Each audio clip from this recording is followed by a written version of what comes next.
Buenos días, buenas tardes, buenas noches, allí donde se encuentren. Damos la bienvenida entonces a la Semana Física de Capricornio, donde vamos a hablar sobre las estructuras sistemáticas del aspecto social. Y hoy comenzamos con el chakra corona, relacionado a la religión. Esto es lo típico que se dice en la mesa familiar: no se habla de política, ni religión, ni economía. Bueno, vamos a hablar de todo lo que no, de lo que no hay que hablar. Obviamente que para alguien como, voy a hablar de mí, ¿sí? Para alguien como yo que no tiene una religión, para alguien como, o un dogma diríamos, para alguien que no tiene una visión política, que no tiene una visión específica de algo, tal vez sea más fácil hablar de conceptos desde un aspecto más neutral o sin una relación directa a lo que estoy hablando, ¿no? Pero probablemente para muchos de los que estén escuchando o de los que vayan a escuchar esto más adelante, puede que tenga una significancia muy importante, tal vez no en relación al pensamiento, sino a lo cultural.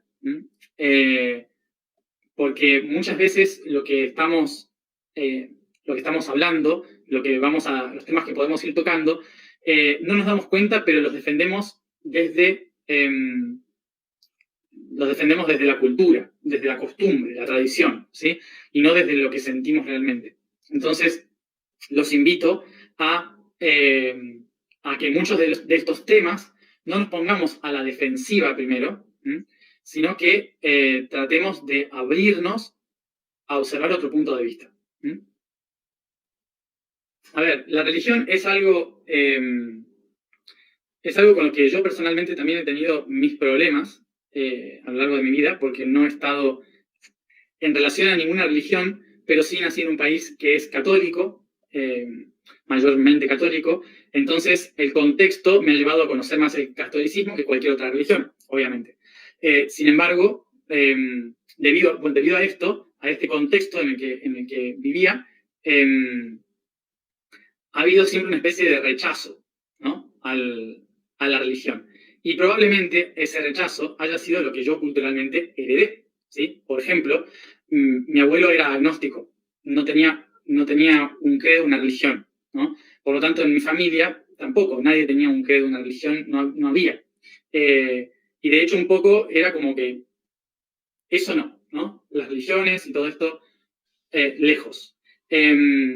Entonces, debido a esto, en mi entorno familiar había un concepto de religiones no, de este tipo de cosas no. Como preferible no. Entonces, debido a esto, probablemente yo haya tenido un preconcepto cultural a que las religiones no son lo mejor para seguir. No son lo mejor, ¿no? Entonces, es algo con lo que yo también tuve que lidiar. Porque a veces no solamente estamos en una religión y la lucha es salirse de la religión, a veces también tiene que ver con no estar en ninguna religión y creer que por eso somos mejores, ¿no? Y eso también es un grave error, porque solemos ver las cosas desde un lugar de superioridad, creyendo que el que tiene religión está atado a una creencia y tal vez nosotros estamos atados a otra de otra forma. Entonces es importante entender que no es solamente criticar a la religión, sino que es entender a qué cosas estamos religados, ¿sí? A qué cosas estamos religados. Y probablemente uno está religado al concepto de que la religión es mala, ¿sí? Entonces vamos a ir por ese lado, a irlo hablando al principio. El concepto del día de hoy en relación a la religión no tiene que ver con tratar de ver si son buenas o malas las religiones. El concepto de hoy tiene que ver con de dónde surgen las religiones y por qué han sido necesarias y dónde se han ido distorsionando las religiones. Bueno, en primer lugar recordemos que religión viene de religar, es decir, volver a unir, a atar, a conectar cosas, ¿sí? Ligar es hacer un lazo, es ligar algo, una cosa con la otra. Y religar viene de volver a unir, atar otra vez. Nosotros hablamos de la religión, y cuando solemos hablar de las religiones, nos vamos a los conceptos de los últimos 3.000 a 5.000 años de historia humana. Pero la humanidad no empezó hace 5.000 años con la manipulación de las religiones. ¿Sí? Para entender dónde nace la manipulación de la religión, tenemos que entender muchos otros conceptos anteriores. Entonces es importante que si queremos construir algo hacia el futuro, entendamos todos los procesos, ¿sí? Para que no nos quedemos solamente con un punto de vista negativo de las cosas. Algo que dije cuando fui a Roma en el 2014. Si nosotros estamos acá para tratar de construir una humanidad coherente y tratar de construir una sociedad en base al amor, no podemos permitir que el concepto de creer que algo es peor a nosotros y de que eso anterior es malo, todos esos conceptos no nos van a servir para crear una civilización de amor y en equilibrio en el futuro. Si no sabemos perdonar, no vamos a saber construir algo nuevo. ¿Y qué significa perdonar? Perdonar significa entender las razones, ¿sí? Es entender de dónde vienen las cosas. Cuando entiendo de dónde vienen las cosas, puedo entender cómo transformarlas. Pero no desde la crítica, no desde el enfrentamiento. Si empezamos a juzgar ahora las cosas que pasan ahora, solo porque pasan ahora, nunca vamos a sanar el futuro. Porque es una batalla perdida, porque no tiene lógica. Y un ejercicio muy importante para poder empezar a sanar la historia es tratar de pensar, vamos a lo más grande y después a lo más pequeño, pero tratemos de pensar dentro de 1000 años, ¿qué pensarían de nosotros hoy? Si alguien dentro de 1000 años mira este video y escucha todas las cosas que estoy diciendo y canalizando y bla, bla. Claramente nosotros somos una religión. Claramente nosotros somos una secta. Desde el punto de vista de muchas personas que no piensan espiritualmente. No hace falta irse al futuro. Pero probablemente mucha gente en el futuro pueda decir de nosotros, ¿sí?, que todo lo hicimos mal. Seguramente en el futuro podrían decir, esta gente se creía que estaba haciendo algo bien, haciendo esto que están haciendo, ¿no? Y se creían superiores, por ejemplo, porque creían que tenían conciencia. Imagínense que dentro de 500, 1000 años nos describan a nosotros como esa gente, ¿sí? Entonces, es importante que podamos ponernos en ese punto de vista para entender que probablemente las personas que están haciendo las cosas mal ahora hayan empezado creyendo que lo estaban haciendo bien. Y si no sanamos ese concepto de el que creía que lo estaba haciendo bien, entonces nunca vamos a sanar realmente la historia. Bien, entonces, teniendo este concepto en la cabeza, cuando empezamos a hacer las preguntas, ¿no? Sí, pero el Vaticano controla no sé qué, o estos otros hacen tal cosa, o estos, y así. Sí, pero respiremos profundo y entendamos por qué llegó a eso, ¿sí? Porque criticando a los otros con lo que ellos hicieron en la era que les correspondía a ellos, no ganamos nada. Porque ahora es nuestra era. Ahora nuestra era empieza a partir de ahora. O sea que lo que tenemos que hacer con estas personas no es criticarlas, es aprender de sus errores. De eso se trata la evolución. La evolución se trata de observar y decir, claro, estas fueron las cosas que no hicimos bien. Entonces, ahora voy a tratar de hacerlas mejor. Gracias, sistema antiguo, por mostrarme las cosas que están mal. ¿Sí? Esa es la forma de transformar hacia adelante. No perder energía en querer convencer al otro de que lo hizo mal. Porque el otro es el resultado de 2000 años de historia. ¿Sí? Vamos a perder tiempo mirando al pasado de esa manera, queriendo solucionar el pasado. No, el pasado está para aprender. Por eso, no vamos a criticar las religiones acá. Vamos a darles un sentido.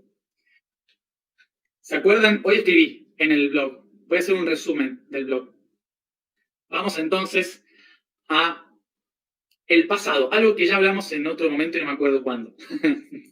Busque esto, porque yo no me acuerdo. Creo que fue en Sagitario. Sí, en Sagitario.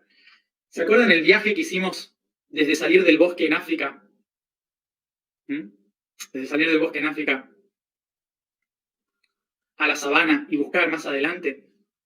En ese momento todavía nosotros éramos animales. Éramos parte del reino animal. Biológicamente seguimos siendo parte del reino animal. Sin embargo, cuando empezamos a trabajar con la inteligencia, pasamos a lo que sería el reino humano. Entonces, en cierta forma, nos separamos conceptualmente del reino animal.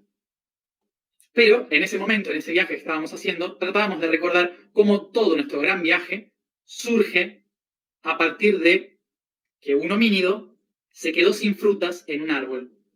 Entonces, como estábamos quedándonos sin frutas, teníamos que ir a buscar otras frutas. Entonces alguien le comentó a uno de estos homínidos, por allá hay un montón de frutas. Y ese homínido dijo, confío, tengo fe.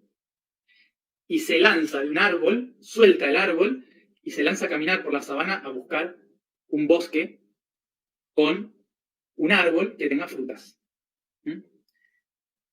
Esto es totalmente biológico.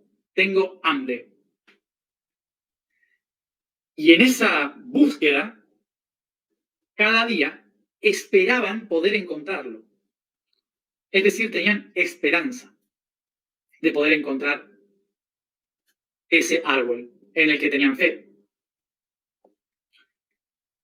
La inteligencia empezó a construir una búsqueda de un camino para llegar del otro lado, con la fe de que había un árbol y la esperanza de encontrarlo.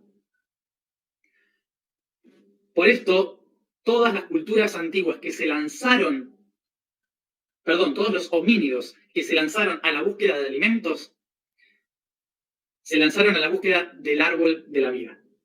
Y desde ahí, todos los humanos que surgieron de África llevaron en su subconsciente la búsqueda del gran árbol de la vida. Y a lo largo de su camino por toda la tierra, empezaron a crear su expectativa en diferentes árboles.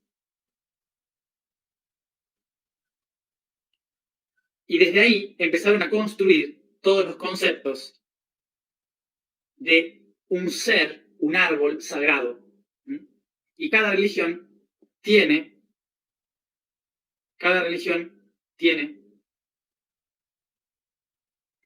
un árbol sagrado al cual se dirige.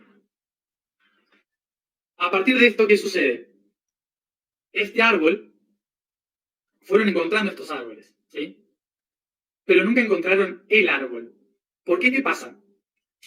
Cuando yo, vamos a hacerlo algo más humanizado para que se entienda esto.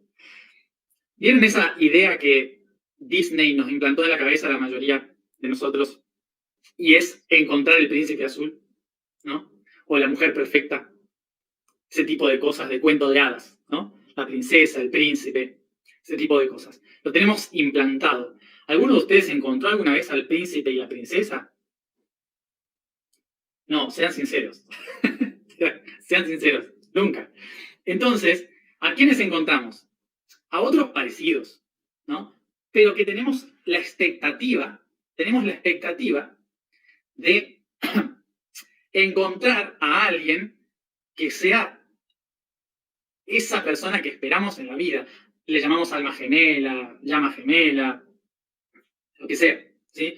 Entonces, estamos en la expectativa. Es nuestra media naranja, es nuestra, lo que sea, ¿sí? El príncipe, la princesa. Pero mientras tanto nos vamos quedando con un montón de sapos, ¿no? Con un montón también de otras personas muy bonitas. Nos vamos encontrando con un montón de gente en el medio, ¿no? Y vamos teniendo relaciones, siempre esperando encontrar a la persona indicada, ¿sí? Es como que vamos así. Entonces, ¿qué sucede? Que en este camino en este camino, la gente se fue haciendo la cabeza de ese árbol. Ese árbol debe ser enorme. Ese árbol debe tener un montón de frutos. Deben nacer animales colgando de este árbol. No, este árbol debe ser el mejor, debe ser gigantesco, debe ser, ¡guau!, el mejor del mundo.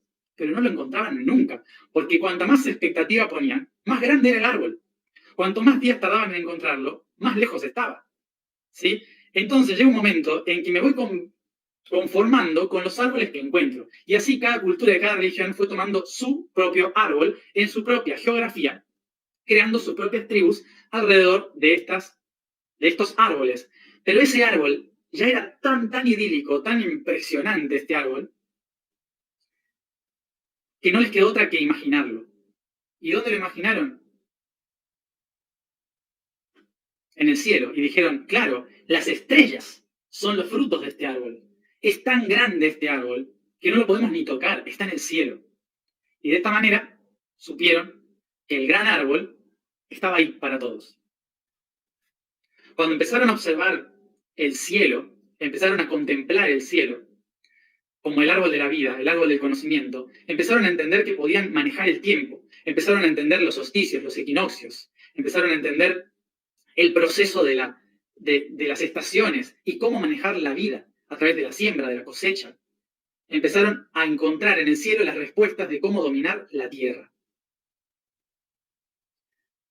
Y la forma en que llegaba la bendición del cielo era la lluvia. Entonces el agua se convirtió en un vínculo divino para conectarse con el árbol. De esta manera, los pueblos nómades se vuelven sedentarios. Ya no tienen por qué buscar las plantas, las pueden sembrar. En el momento en que se vuelven sedentarios los humanos y descubren la agricultura, empiezan a proteger la siembra y necesitan protegerse a sí mismos como grupo, necesitan estar juntos. Porque si uno se va, se puede morir. Entonces necesitan estar unidos, necesitan conectarse. Esta comunión de seres se necesita sostener. ¿Y quién lo sostiene? Lo sostiene aquel que es el sabio, el que da consejo, el sacerdote, el chamán. Esa persona que lee el cielo, habla con el árbol y baja la información. Entonces, el chamán, en los momentos justos del cielo, en las lunas nuevas, en las lunas llenas, cuando cambiaba el signo del zodíaco, en los años nuevos, los solsticios, los equinoccios, el momento de la siembra, el momento de la cosecha, en los momentos estratégicos, lo que hacía era unir al pueblo en una ceremonia. Es decir, que cada 28 días por lo menos, el ciclo lunar, se volvían a unir todos juntos para recibir la bendición del cielo para la siguiente etapa. Se volvían a unir. ¿Cómo se dice volver a unirse? Religare. Religión. Así es como surge la religión. ¿De qué manera? A través de la interpretación del cielo, uniendo a los individuos de un pueblo para que estén juntos y sobrevivan en familia. ¿No es hermoso? ¿No les parece hermoso el sentido de esta religión? ¿No les parece hermoso el sentido? Es natural. Es lo que en realidad hacemos siempre. Ver las estrellas, saber cuándo empieza el año, cuándo termina el año, nos juntamos con la familia, celebramos algo. Es la base humana. Ahora, ¿qué sucedió entonces? ¿Qué sucedió? Que de repente empezó a haber mucha gente, cada vez más gente, mucha gente. Y entonces, cada vez había más chamanes. Y empezaban a expandirse por el mundo. Y algunos iban al norte, otros al desierto, otros a la selva. Y dependiendo de la geografía, los chamanes interpretaban de una forma u otra la tierra. Inevitable, ¿no? Aquellos que viven en el norte y que nieva mucho durante 6 meses, es de noche, 3 meses completos de noche, esa gente no tiene que sembrar, no tiene semillas de comer. ¿Qué tiene que hacer? Matar animales Entonces su religión estaba relacionada a la sangre de los animales. Los que están en el desierto se relacionan a los pozos de agua fresca debajo de la tierra. Los que estaban en la selva se relacionan a las plantas sagradas, a los animales que hay por los árboles. Los que estaban en la cima de la montaña, como en el Tíbet, poco oxígeno, hay que respirar más, caminar más lento para sobrevivir porque el corazón si no se revienta, entonces se sientan y meditan. Se entiende que la geografía empieza a moldear a que los chamanes interpreten cómo el árbol crece. No es una manipulación mental hasta ahora, ¿eh? Es una adaptación al clima y la geografía. De esta manera empiezan a surgir muchas interpretaciones de la divinidad acorde a la geografía y el clima. Y llega un momento en que todos esos crecen tanto y hay tanta gente que empiezan a chocarse entre sí, se alejan y vuelven de nuevo a encontrarse. Cuando se encuentran, más o menos creen en lo mismo, pero de una forma totalmente diferente. Estos se fueron a la selva y estos se fueron a la montaña. Y cuando se encuentran, selva y montaña, no tiene nada que ver la forma de interpretar la verdad, el árbol. ¿Qué sucede? Que entonces cada chamán va a tratar de defender a su propio pueblo, diciéndole, cuidado, que no los confunda ese de ahí, porque nuestra verdad es la verdad.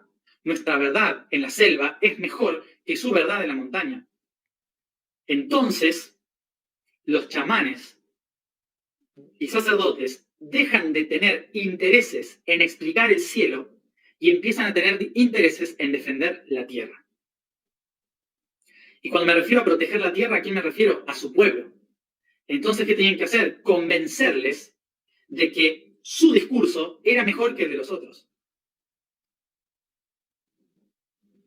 Así es como la religión deja de ser algo que nos une para convertirse en algo que nos ata y nos divide. Esto empieza a crear sistemas de control de fe. ¿Por qué? Porque hay que confiar inevitablemente en la opinión del otro. ¿Y opinión cómo se dice? Dogma, en griego. La pregunta es, ¿cuántos de nosotros estamos acá tratando de convencer a los otros de nuestra opinión? ¿Y cuántos de nosotros simplemente la compartimos? El origen de las religiones no es malo, no es de manipulación. El problema no son las religiones. El problema es el miedo a perder el control. Como dijo hoy el yo superior, un jardín no puede tener solo una flor. Se recibe más luz con la diversidad. Y por eso aquí estamos para abrir nuestra flor de loto, para encontrar la luz interior. Son las 21:21 del 21 del 2021.